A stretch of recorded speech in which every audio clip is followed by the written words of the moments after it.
All right, sorry about that. I just had to record on the computer because if I do it to the cloud, I run out of energy. All That's right, okay. guys. Yeah, this is my favorite time when we get to introduce our awesome guest. And I just also want to note before we get started, we have a small group here tonight, and I'm excited about that because everybody on here is powerhouse. And this means that I really want everybody to kind of, stop Russell at times, ask questions. He's here, he's an open book. We speak with him, we have access to him, but now that you have access to him, there are a lot of questions that you're going to have. Don't feel weird in this meeting. We might have the same question. All right. So it's open. Everybody should be happy, comfortable here. Let's all talk and have a great Mhm. conversation. But so Russell is the man. He entered the CRE, he entered the finance industry over 10 years ago, where he has started his career in the residential mortgage industry in 2002 and excelled to become top performer with his brokerage company. Russell brings a unique understanding of the industry and its constantly changing risk and analysis to the table. That's what we need tonight, guys. With his comprehensive knowledge, he's been able to execute many complex transactions for ownership across the US, considered to be a top producer, 40 under 40. Russell, man, he's showing us up here.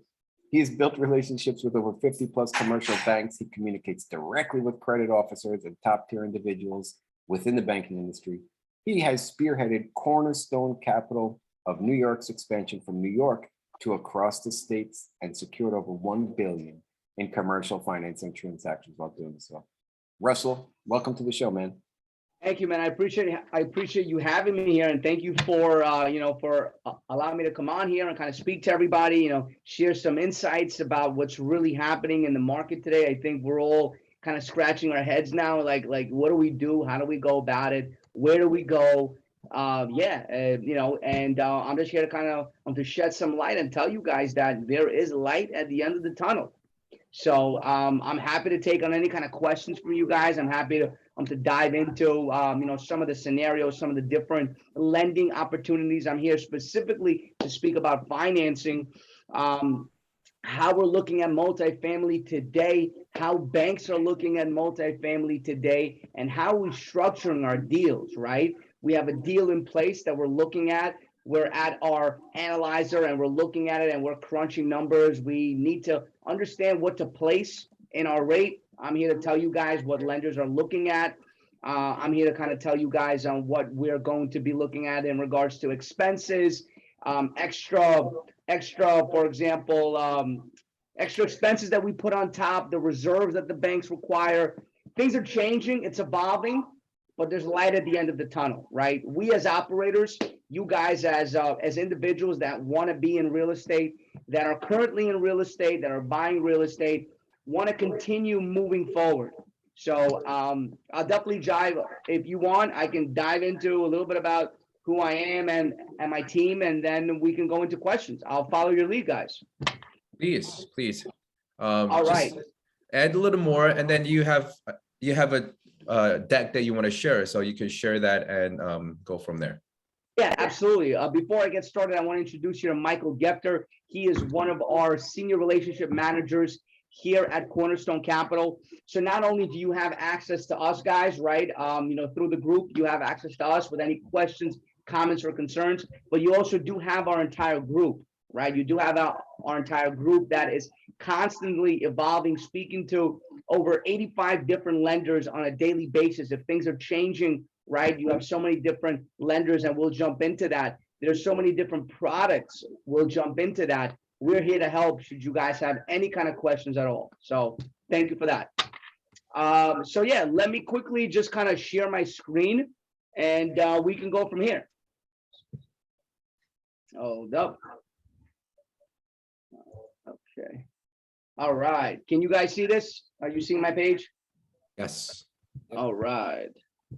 Okay, so this is us, right? I'll start off with a little bit of who we are.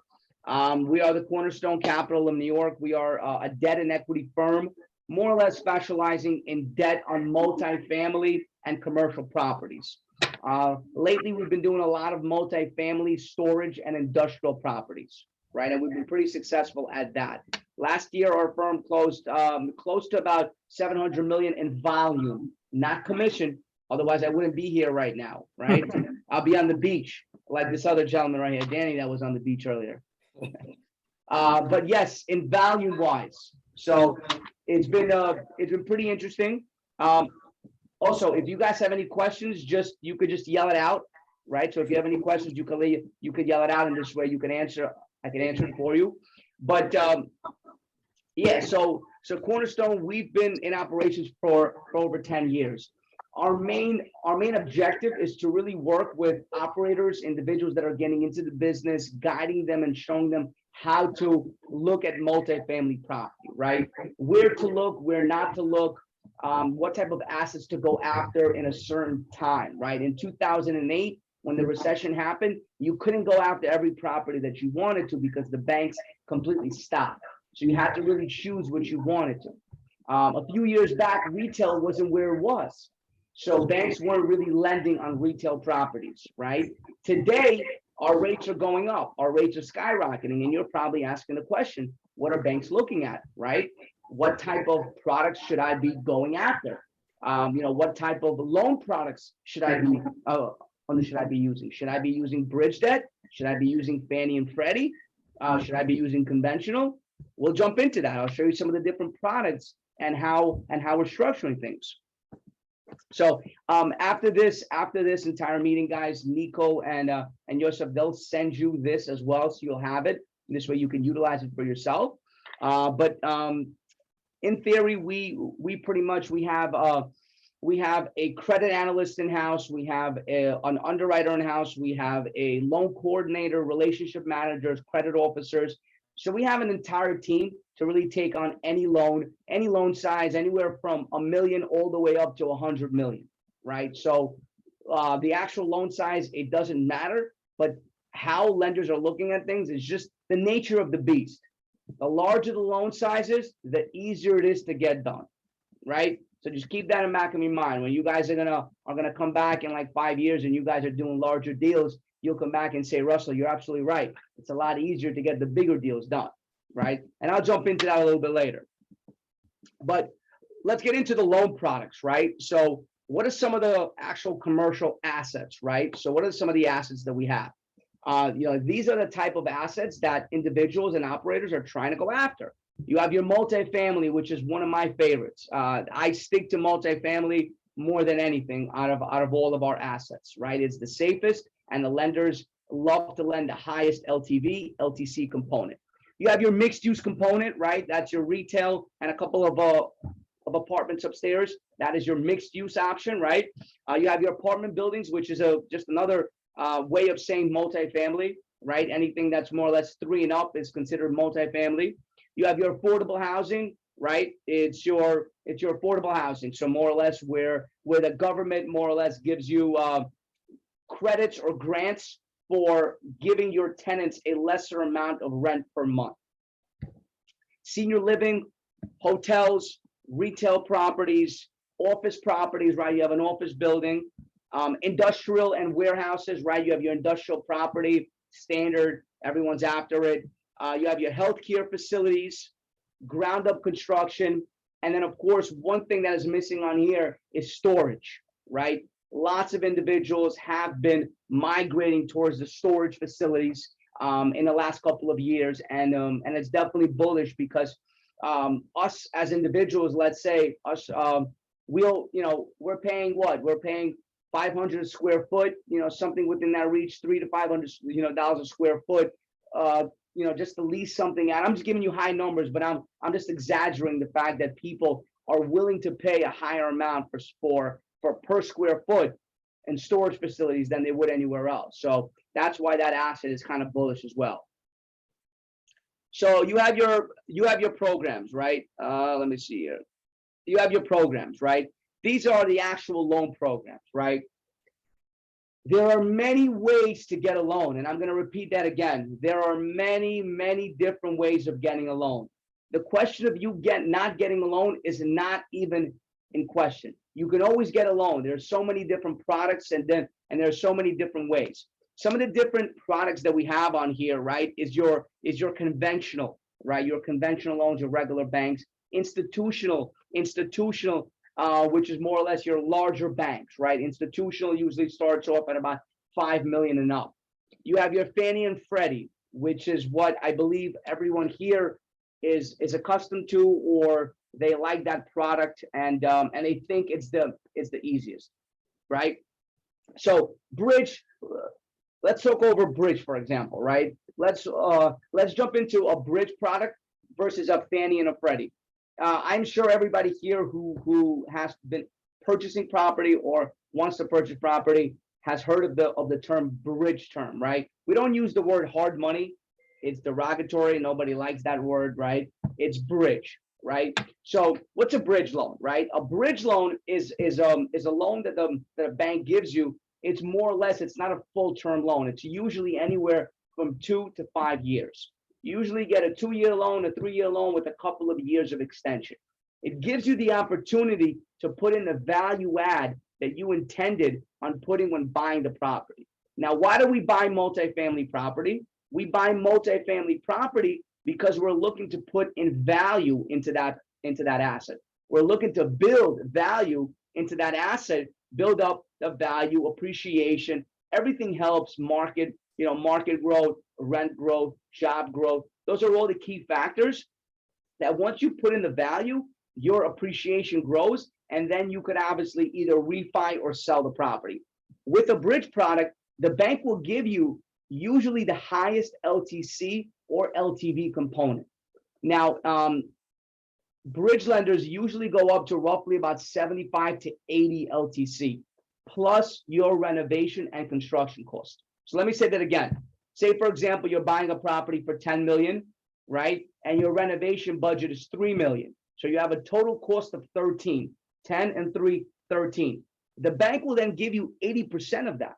It will give you a total cost of about 80% of that. That's on a bridge product. Why? Because bridge lenders are a bit more bullish, right? It's the actual bank's money.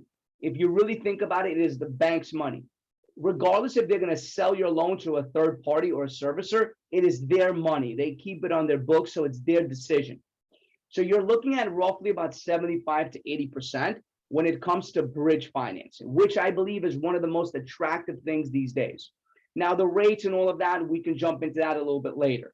Now, so if you guys understood what I'm saying, is more or less you have 80% of the total price point, which is really attractive for any kind of investor. Why? Why is that more attractive when you have an 80%? Number one is because we have to raise less money, right? So if your total cost is 80%, now you have to raise less money. You would have to less money for going out to syndications, less money to go out on friends and family, less money for closing costs, and less money to give away, right? So the more money that you're required to come in is the more money that you have to give away to equity partners. Should you want to bring on a JV or preferred equity, you'll have to give those monies away. Now, the word bridge, I don't want you guys to think or be scared of that, because it is what every individual in the multifamily business is using. And there are a tremendous amount of bridge lenders all across that want to put out money. Remember, one thing, lenders want to put out money. They're required to put out money. They have a certain amount of dollars allocated towards real estate and multifamily. So it's in their best interest to put out money. Now, of course, they're going to do so much homework on anything that you bring their way. Probably more homework than you're going to be doing. They'll probably tell you some of the mistakes that you've done and say, hey, listen, how do you support this comp, or how do you support this rent growth? So just be prepared when you're doing a bridge loan. Remember, you're dealing with operators. The people behind here, they may be working for a bank, but in theory, they're operators. They're trained to be like operators. They understand pro forma. They understand your T3s. They understand your T12. They understand what you're going to project for year 2 and year 3. That is why bridge lenders get you the highest LTC, is because they're thinking like an operator. So that is my forte on the bridge product. Now, let's jump to the Fannie and Freddie. Safe guys, right? The best guys. That's what people think these days, that Fannie and Freddie are the safest guys. You don't have to worry about them. Now, Fannie and Freddie, yes, in theory, it is a government-backed program, right? And a lot of lenders are approved with Fannie and Freddie, and they do lend on multifamily. Here's the thing: they'll never get aggressive, right? They'll never get aggressive. Even before where we were right now, they were literally capped at like 65 LTC.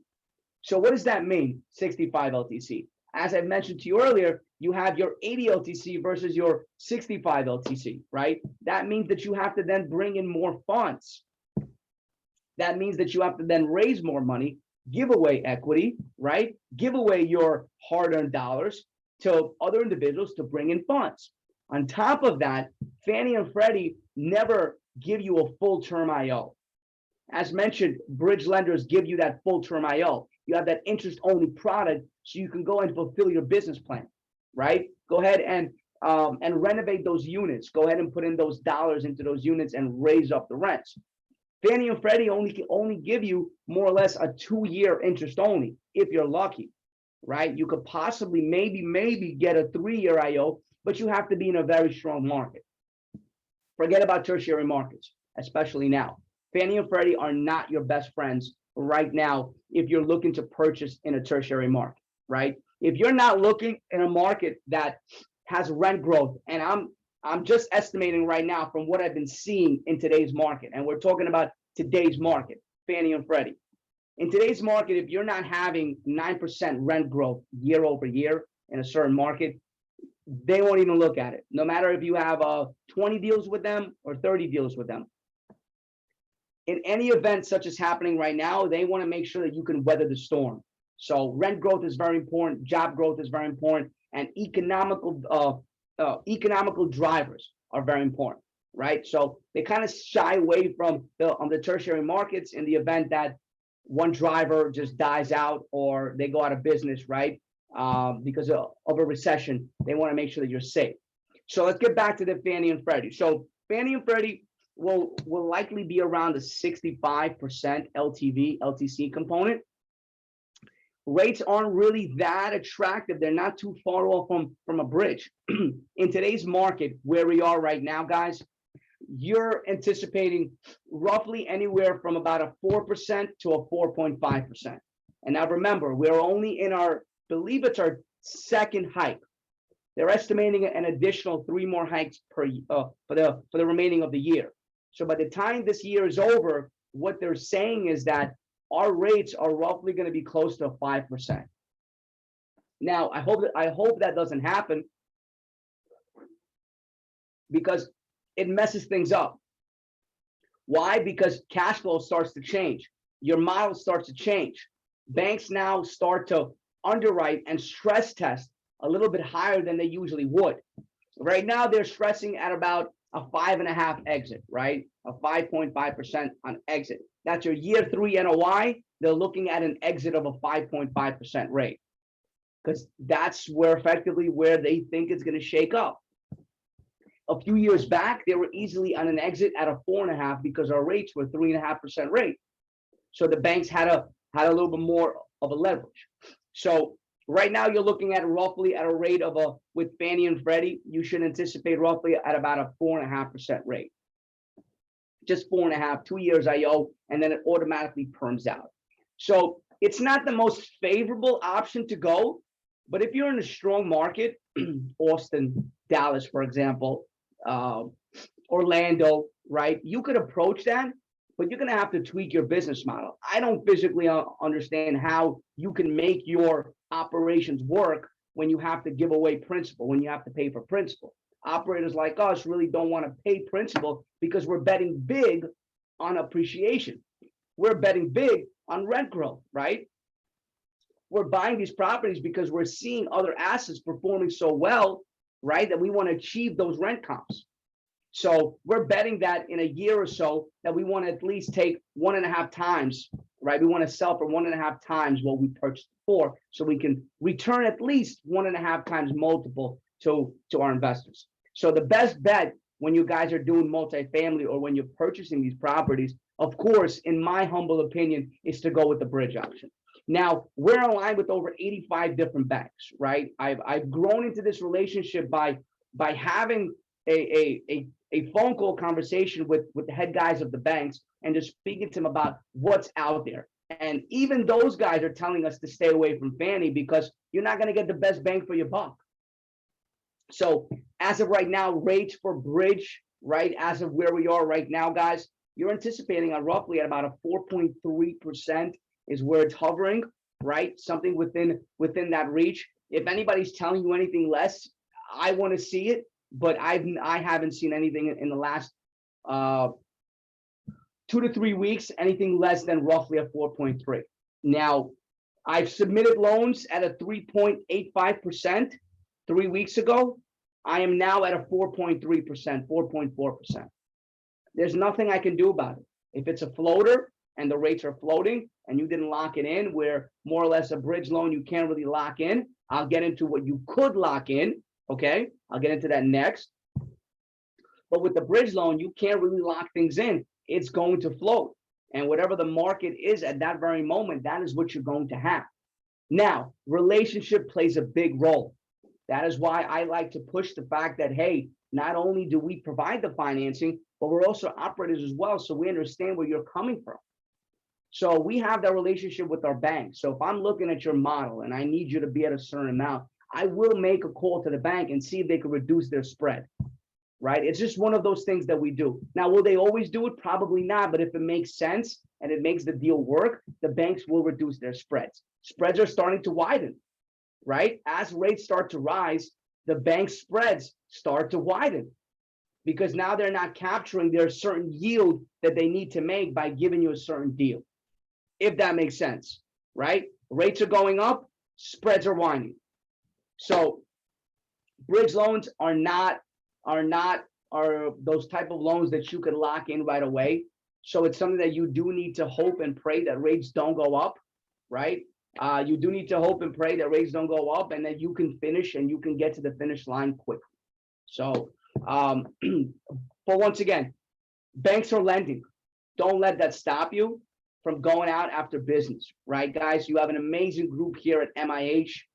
You have an amazing group here there. You know, if you have anything that you're working on, you should definitely push forward because the market will never stop. Rates are what they are, but it doesn't stop us operators from going out and getting the best deal, right? Because we're still betting on what we bet on: appreciation, rent growth, job growth.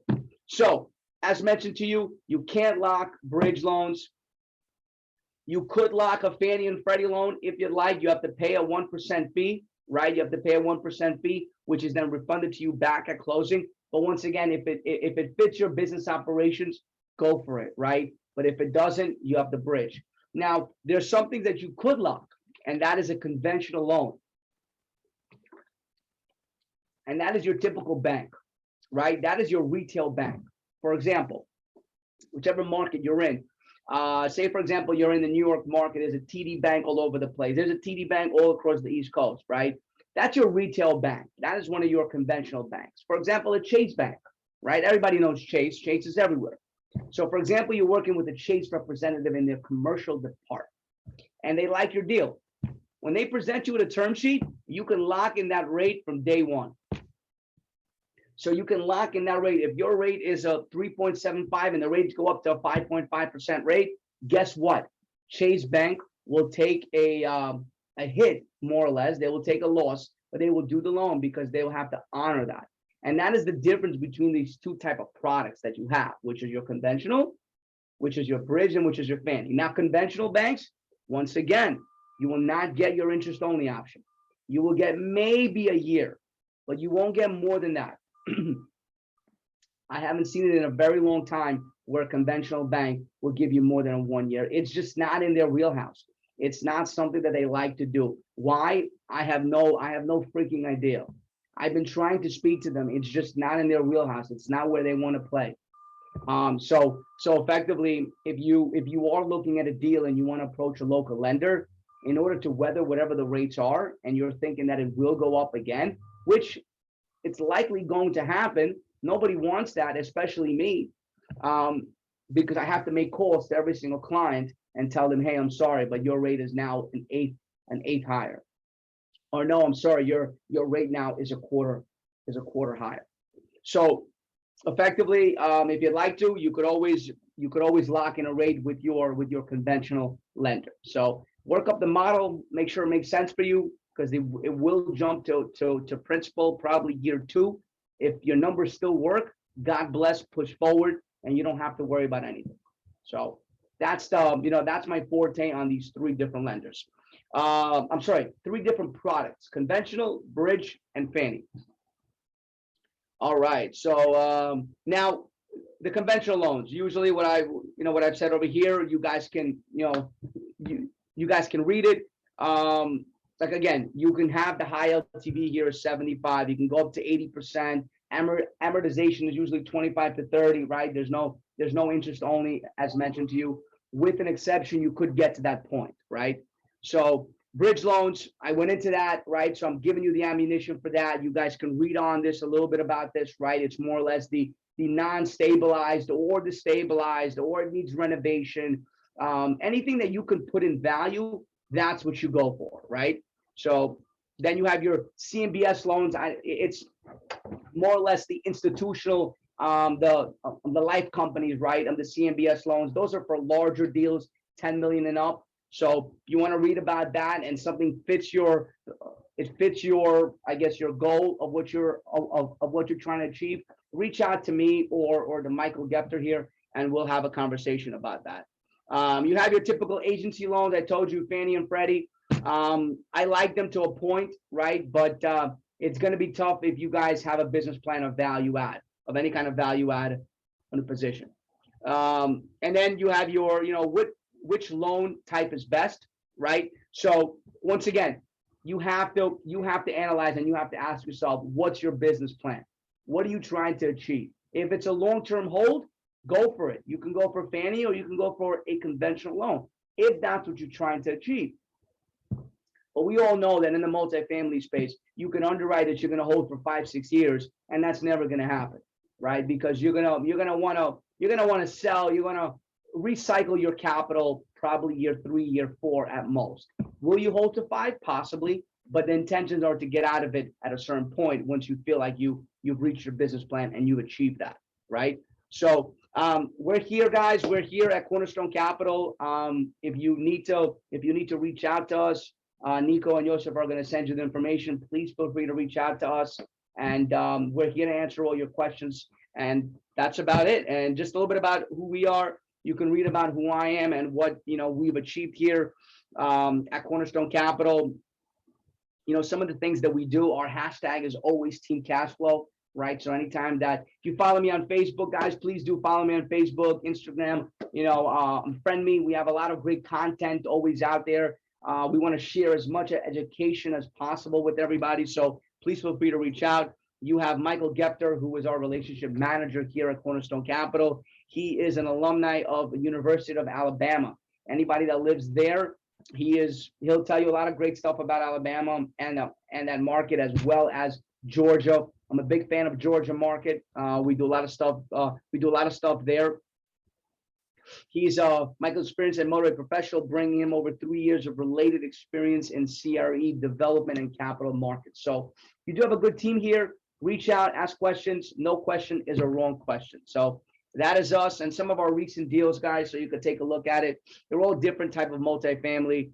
We just we did a deal in Augusta, Georgia, in Orlando, in Tampa, in Tallahassee, in Jacksonville, in Buckhead. We have a lot of properties that we're working with operators such as yourself, guys. So, and that is it. I don't want to jump into all these other properties. You guys can look at it because I know that time is kind of running out. I don't want to keep you guys here too long, but as you can see, we're pretty active when it comes to multi.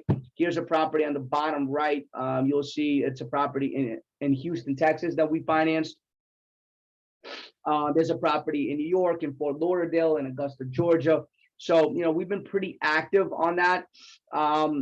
We'll do land as well. If you're looking for land, retail, strip centers, but more or less our sweet bread and butter is always multifamily and industrial and storage.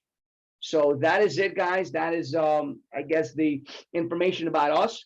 You can contact us. You have our information here. And once again, Nico and Yosef will send you all of our information and contact info. So if there's, I'll go ahead and stop the share. And this way, if there's any other questions, comments, or concerns, you are more than welcome to ask. Thank you. Thank you, Russell. That was awesome presentation. I do see we have a couple questions. Christine Why don't you unmute yourself and ask the first question? I have food in my mouth. Isn't it wonderful? That is wonderful. It's wonderful. So is it okay if it's salmon? Yes. Perfect. I think, does everybody like salmon? That's fine. So, thank you. So I was asking about a HELOC and working on doing something like that, and for a 5-year hold on a multifamily property that's around 12 to 16% IRR. I mean, you think it's a good idea with the way the interest rates are increasing? Well, number one, a HELOC is not something that many lenders like to do, right? It's more or less of a mortgage. You'll have to get a mortgage and pay the mortgage Right. tax. The purposes Yeah. of a HELOC is that you avoid paying some of the taxes that a regular mortgage would have. Now, depending on what state you have that property in, you're going to have a hard time. I'm sorry? Florida would be the state of where the HELOC would come from. Right. So you're going to have a hard time convincing the bank to give you a HELOC. That's number one. Before I even get into what's your loan amount, how much debt you have, and all of that, I would say that you should have a conversation with your bank, but you're more likely not going to get a HELOC on a multifamily property unless your LTV is like 30% or below.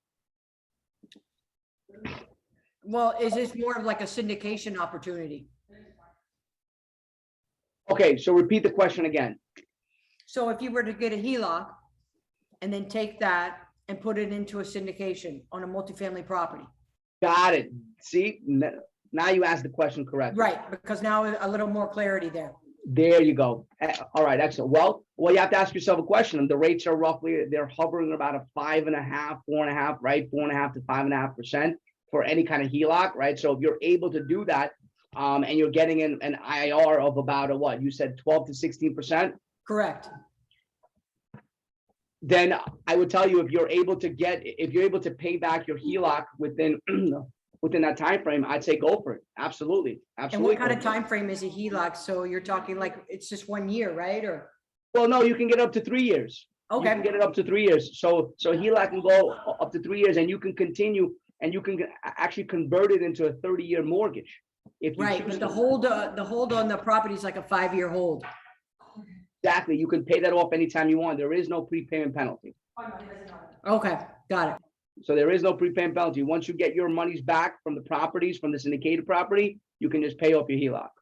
So you can get a HELOC and then have it for 3 years, but then you have to pay off the HELOC within the 3 years before the 5 years is sold. Because then you can convert that HELOC into a 30-year mortgage. So you don't have a time frame. You can convert your HELOC into a 30-year mortgage at any point in time.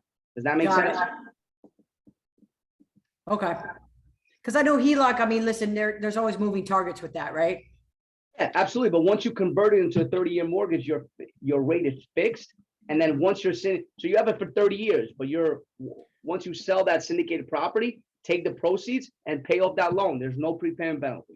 Let me ask you, so if I may take another minute with everybody. So if you have a HELOC and the hold is 5 years and you're saying that they only give it to you for 3, how do you turn it into a 30-year mortgage if they don't sell it within if they sell it on the 5th year? Well, so you don't pay back. So you don't pay back in 3. It's a convertible option. Every HELOC has a convertible option. Okay, so that's something you have to kind of bring up to the lender and say, hey, look, make sure that, got it. Of course. Mm-hmm. Got it. Thank you. Next is Nico.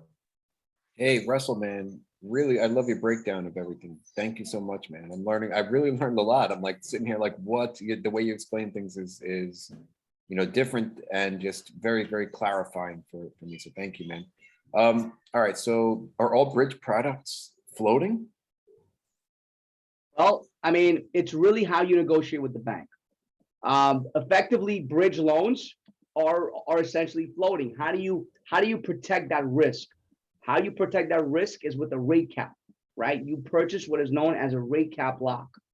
And that is something that you purchase basically for a 2 or 3 year hold, right? Because some banks will require you, because of where we are right now in the market, they're going to require you to purchase a rate cap. And that rate cap can cost some monies, but it hedges over the fact that if the rates go up, the insurance companies will pay for any of the increases. So for example, if you have a 4.5% rate, right? And it's a floater, this is just how the banks do it. You can't lock the rate. They don't have that option, right? Because they're borrowing money on their line of credit and then they're lending it to you. It's just, I'm just explaining it from a simple perspective. Now the rates then skyrocket to a 6.5%, right?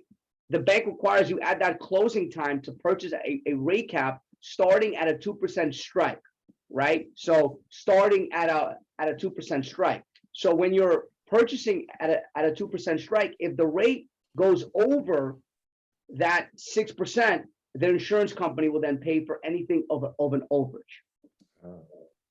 So that's how the banks overcome any kind of floaters. I have a, Yeah. Nico, do you have more question? I kind of have a piggyback question on that. Piggy it up, Yosef, go for it. I'll piggyback. So how do you decide the rate cap? Like, is it a like a minimum and maximum, and how much is that extra to purchase the rate cap? So is that optional? You can purchase and you don't? So that's a very good question, right? That's a very, very good question. So in today's market, you're probably going to have a good amount of like 60 to 70% of lenders these days that are going to require you to purchase a rate cap for your protection and for the bank's protection, right? Anytime that we purchase a property or anytime that we finance a property, we tell our clients, hey, you should buy it, right? And the banks usually require anywhere from 1.5 to a 3% strike, right? So you're 1.5 to 3. Now, what are the costs? It all depends on loan amount. There is no actual formula. It's more or less they buy it, right? They buy it on the bond market, right? And it's like an insurance policy. You're paying a premium, but you're paying it up front, right? For your insurance policy, you pay it out of 12 months. Here you're paying it up front. There is no actual dollar amount. It's based on loan amount. So for example, on $18 million loan amount, and I'm just speaking from experience, we closed an $18 million loan amount. We had to pay $150,000 for a rate cap, and that was a 2% strike. So we're betting that the rates, if they go over 2%, more than 2% than what we got, then the insurance company is going to take over those payments. Gotcha. So each time the price might be different, not like where you kind of lock into conventional or Freddie or Fannie by paying 1%. Yes. So the prices are actually, they move. So prior to 2021, the end of 2021, the prices for a rate lock, as I just mentioned to you, was 18 million. It was 18 million on 150,000. Right now, a rate cap on 10 million is $275,000. So prices on loan amount has a big factor on what it is. So $5.8 million loan amount. We just closed. I'm going to give an example. $5.8 million. The rate cap was about 60,000 required. It was a 2% rate cap. The banks understand the markets are shifting and moving. You want to close, protect yourself and protect us. And that's just what it is. So if you guys are underwriting deals, I would say to put in a placeholder for about 50,000 for your rate cap, roughly within that reach, and classify that as a rate cap miscellaneous. Okay. Thank you. Awesome advice. Thank you. Next question was mine. I know you also come in as a KP into a deal, and being a GP yourself, do you come in a deal that you are also working as a lender, and is that something that you can do, or there's a conflict of interest or something? So actually, lenders prefer that. If they find out that we're actually the ones that are working on putting together the loan, and then we're also the GPs on it, there's actually no conflict of interest, because if I'm a GP, I'm an owner of that property. So the bank's like, okay, great. You're financing or you're putting together your own deal. You must have experience putting together your numbers, working with your partners and presenting it to us. So they actually find that to be, pretty interesting. As of right now, we own about 2,100 units under ownership and management as a group. together, and we're in contract in Buckhead. We're providing the financing on all of those deals, as well as owner and operators with all of our partners. So Georgia and Florida are our markets going forward for 2022, 2023. May I jump in and ask on that? If Sure. I may, so as a KP and a GP, does that mean you participate in receiving on both sides? Yes, if I'm a KP and a GP, then yes, as any other bucket would be. Got it. Thank you. Yeah, I thought when I heard that before, I thought it was very interesting because usually lenders just do the lendings and that's it. But you come in as KP, you kind of put things together and help others to get the lending and being the KP, and kind of helps out with the operation. And if somebody's looking for a service like that, what do you expect from the others? Like, what kind of value are you looking for when you come in as KP and GP as an operator and also lender? Great Like, what else question. you're missing?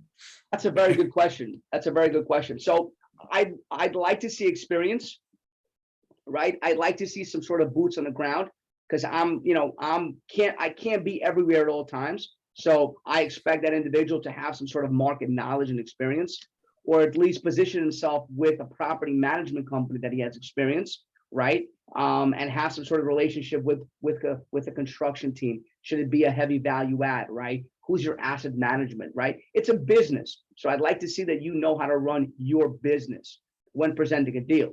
Now, I don't have to be a KP or a GP. It's something that I offer if there's a relationship. Now, I've been asked many times by many different people to come on board, and I respectfully declined because I don't have that relationship, nor do I know them.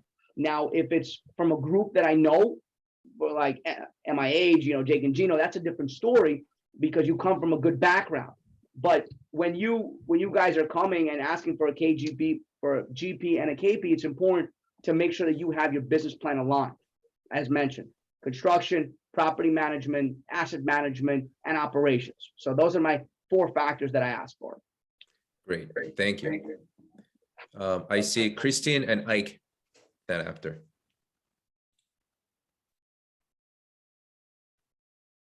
I think the question was that I had mentioned in there was like, how do your fees compare, I guess, to other lenders? I know you're doing things nationwide. Obviously, I see the social media and things that you're doing and the deals that you're doing, which is kudos, congrats. And I know it's just not focused to Southeast. It's kind of, wherever you can get things done, I guess, right? So me being in real estate, obviously, and real estate agent, those things come up as questions. Oh, yes.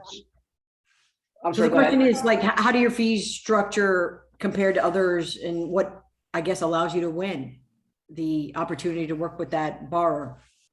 Great, and that's a very, very good question. If we're referring to the financing perspective of it, right? If we're referring to financing perspective, we are one of the, I believe that we are one of the only company that really does a fee structure where we're very simple, because we want you guys to win, right? We want you to win. Our job is not to just get one on you and never do business with you again.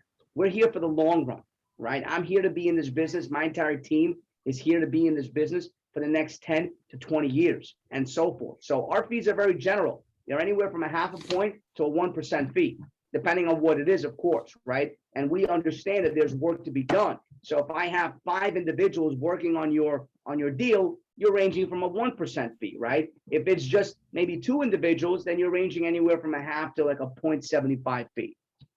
So we're pretty good on that, and we're fair and we're flexible, and we work with many different operators across the states. So as mentioned, that's why we're able to do so many transactions, and people trust us, is because of the fact of the matter is that we're not deal killers, and we're not hungry for fees, if that makes sense.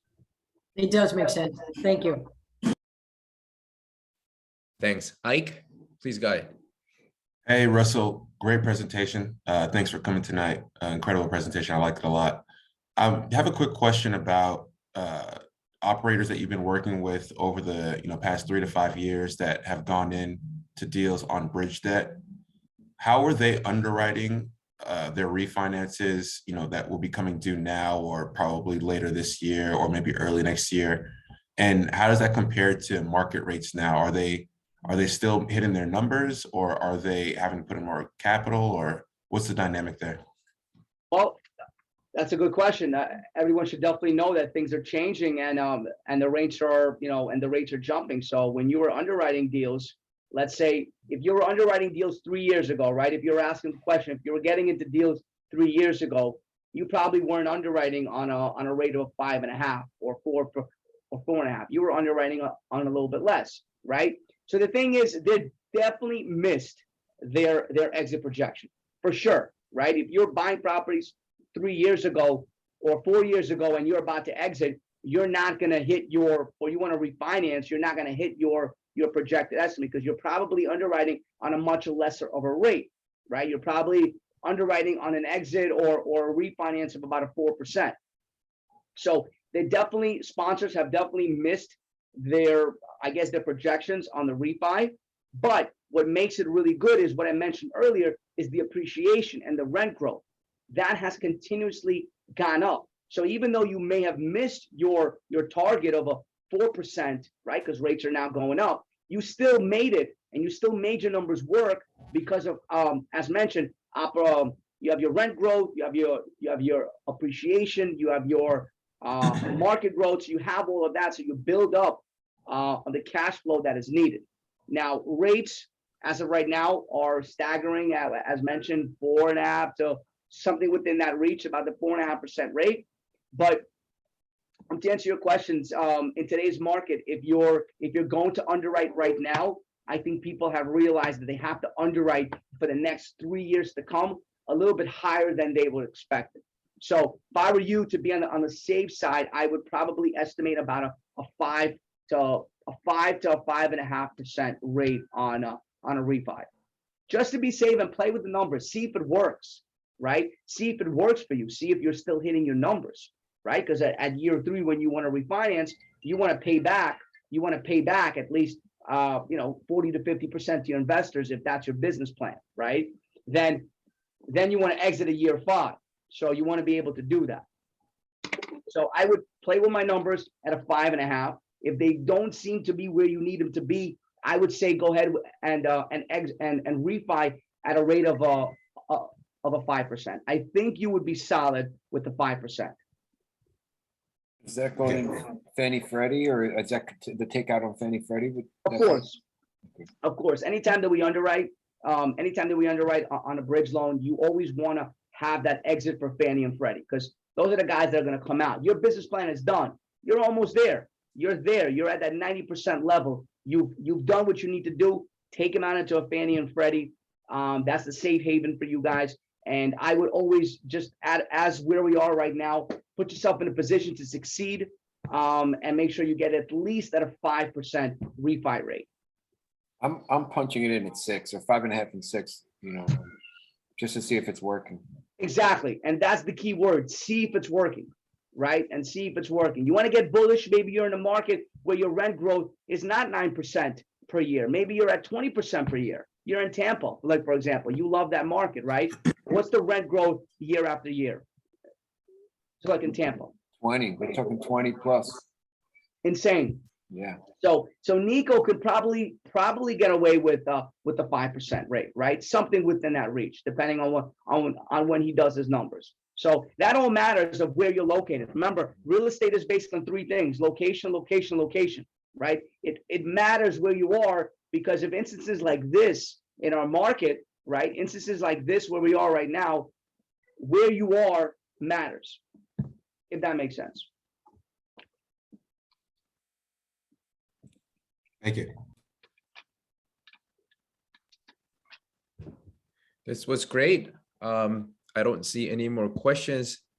I think the Q&A session was great. Presentation was good. Thank you very much, Russell, for coming today, and huge value. And thank you everyone for joining tonight, as we learned a ton of good stuff today. Right, Nico?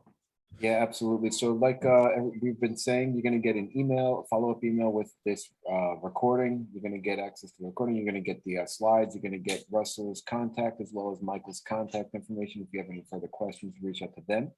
And, you know, Yosef and I are always here to help as well. So love you guys. Thank you guys so much. Thank you very much for coming. Thank you, Danny. Thank you guys. I Thanks, guys. appreciate you having us. Thank you Big so much. Vlad. And happy hunting. Happy hunting. Love that. All right, guys. All the best.